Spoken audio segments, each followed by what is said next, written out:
Pernah nggak sih kamu ngerasa udah rajin banget nabung tiap bulan, gaji masuk langsung disisihin, tapi kok pas dilihat-lihat tabungannya gitu-gitu aja ya?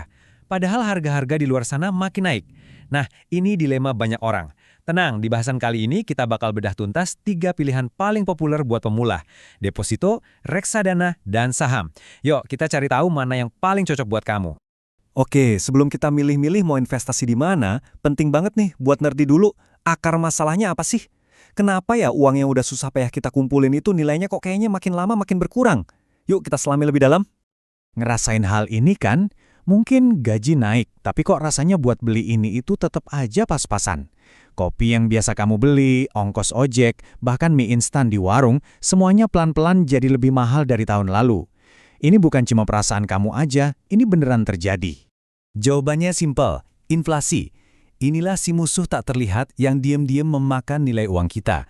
Kalau cuma ngandelin bunga tabungan biasa yang kecil banget, ya jelas kalah telak. Jadi poin pentingnya adalah investasi itu bukan lagi soal pilihan, tapi sebuah keharusan biar uang kita nggak tergerus sia-sia. Oke, kita mulai dari pilihan yang pertama ya. Ini yang paling banyak dikenal orang dan dianggap paling aman. Bisa dibilang ini titik awal yang bagus banget buat kamu yang nggak suka ambil resiko aneh-aneh. Jadi, deposito tuh sebenarnya simpel banget. Kamu kayak mengunci uang kamu di bank buat periode waktu tertentu. Misalnya 3 bulan, 6 bulan, atau setahun.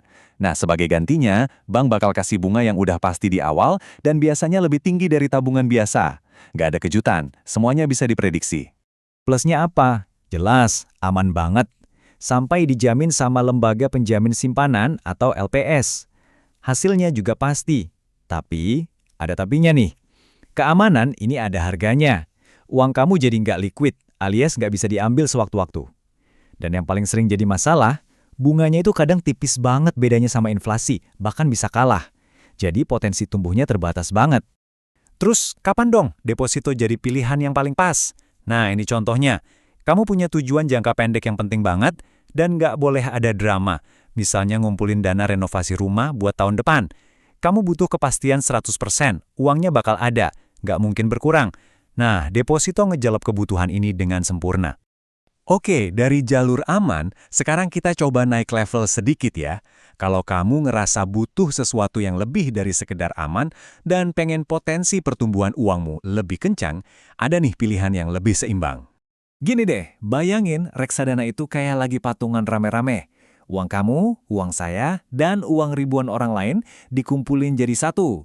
Terus ada seorang profesional yang jago, namanya manajer investasi, yang bakal muterin uang itu ke berbagai instrumen. Bisa ke saham, obligasi, dan lain-lain. Jadi, ini cara cerdas buat investasi di banyak tempat sekaligus, tanpa kita harus pusing mikirin satu-satu. Dan reksadana tuh nggak cuma satu macam loh.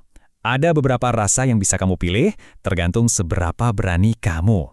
Ada yang paling kalem kayak reksadana pasar uang, risikonya mirip-mirip deposito. Sampai yang paling ngegas tapi potensi untungnya juga gede, yaitu reksadana saham.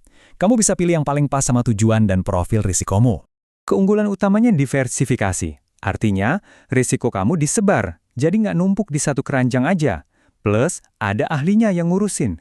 Tapi ingat ya, karena uangnya diinvestasiin ke pasar, nilainya bisa naik turun. Dan kinerjanya itu sangat bergantung sama jago atau enggaknya si manajer investasi. Nah, ini contoh yang pas banget. Misalnya, kamu mau nyiapin dana pendidikan anak buat 3-5 tahun lagi. Di sini, reksadana sering jadi pilihan yang oke banget. Potensi hasilnya bisa ngalahin deposito, tapi risikonya masih lebih kalem dibanding kamu langsung beli saham sendiri. Baik, sekarang kita masuk ke arena yang paling seru nih. Potensi keuntungannya paling gede, tapi tentu saja tantangannya juga paling besar. Ini adalah pilihan buat kamu yang mikirnya jangka panjang banget. Beli saham itu simpelnya, kayak kamu beli secuil dari sebuah perusahaan. Beneran, kamu jadi salah satu pemiliknya.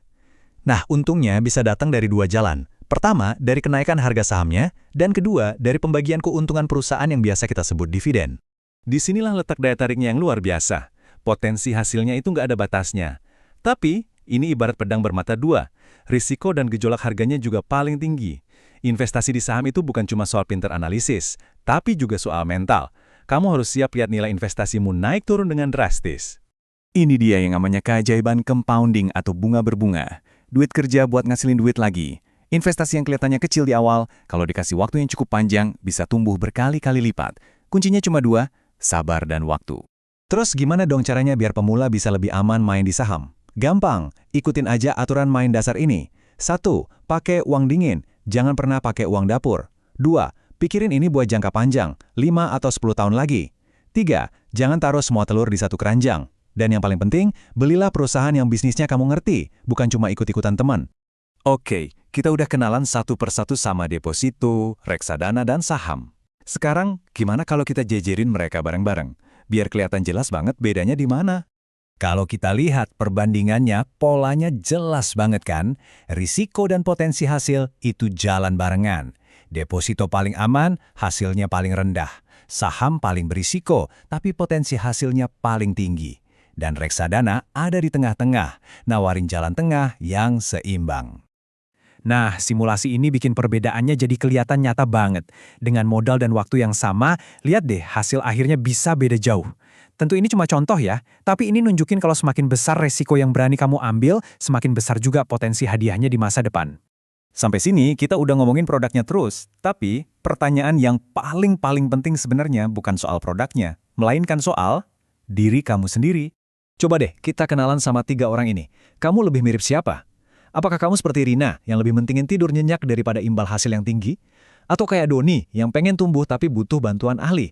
Atau jangan-jangan kamu kayak Andra yang siap hadapi gejolak pasar demi target jangka panjang? Gak ada jawaban yang benar atau salah di sini. Yang ada hanyalah yang paling pas buat kamu. Jadi, setelah melihat semua ini, pertanyaannya balik lagi ke kamu. Langkah pertama buat mulai investasi itu bukan milih produknya, tapi ngenalin diri kamu sendiri dulu.